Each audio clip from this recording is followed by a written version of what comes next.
Okay, very good morning students. अभी हमने discuss किया इसके बारे में, स्पेस वेव के बारे में डिस्कस किया कि स्पेस वेव होती क्या है। ठीक है, now we are going to discuss about by using the tower at a particular height. अगर हम एक टावर का यूज करते हैं जिसकी सर्टेन हाइट है, तो हम कितनी दूर तक उस सिग्नल को ट्रांसमिट कर सकते हैं, या तो फिर we can say that what should be the height of the tower so that we can transmit the signal from transmitting antenna to the receiving antenna without any obstructions। Clear हुई बात है? तो यहाँ पे हमने एक अर्थ सरफेस कंसीडर किया हुआ है, देखो this one is the earth surface.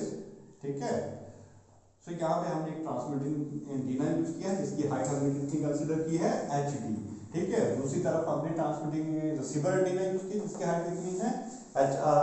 मान लो this one is the distance up to which the line of sight is clear from this point. और सरफेस के जहां पे टच करेगा, this distance from the transmitting antenna up to which the line of sight is very clear. ठीक है, यहां से लेकर के यहां तक the distance of the receiver tower so that it can be a very clearly signal received। clear हुई बात ये? so yeah, height of this and this one the distance, this one is called the surface radius of the earth। ठीक है, तो हम लोगों को यहाँ पे कैलकुलेशन करना है what should be that distance for the particular appropriate height of the tower, या तो फिर what should be the height of the tower so that we can send easily line of sight a signal clearly to the receiver। clear हुई बात?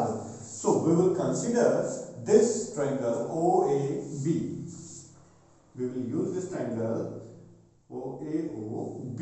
so by using the Pythagoras theorem we can say that is AB square and BC square is equal to hypotenuse का square। hypotenuse कितना आ रहा है, OA का square। ठीक है, now substitute all these values here, so we will get AB की value आ रही है हमारे पास D square।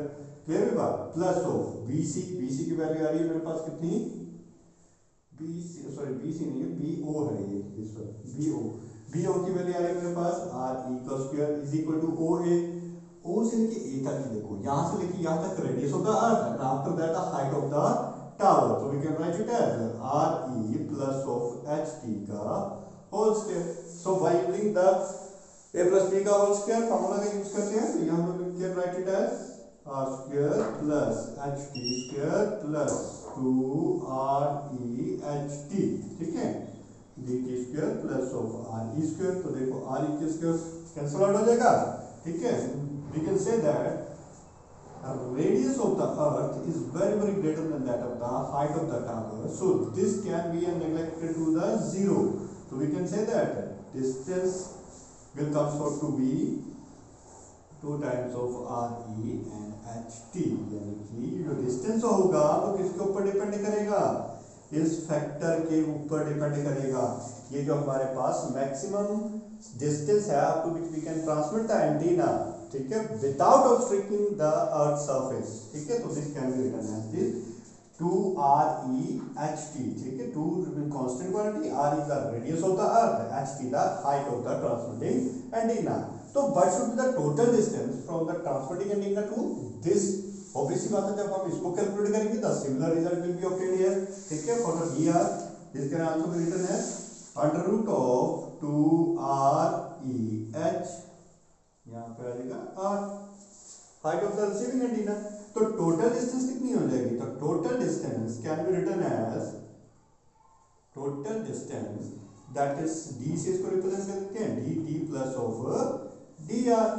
क्लियर हुई बात है? तो कितनी बन जाएगी ये 2 times of REHT under root plus 2 times of REHR under root. तो टोटल डिस्टेंस जो है किसके बीच में, transmitting antenna and receiving antenna के बीच में इतनी होनी चाहिए, जो किसके ऊपर डिपेंड कर रही है, height of the transmitting antenna as well as the height of the receiving antenna।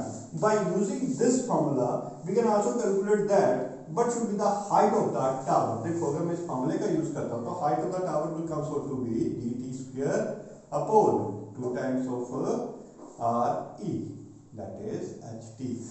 मान लो मेरे को ये डिस्टेंस पता है कि मुझे इस डिस्टेंस तक रिसीविंग ट्रांसमिटिंग एंटीनास की डिस्टेंस को से करना है, भेजना है डिस्टेंस तक, ठीक है। तो मुझे कितनी हाइट जो है टावर की रखनी पड़ेगी, ठीक है।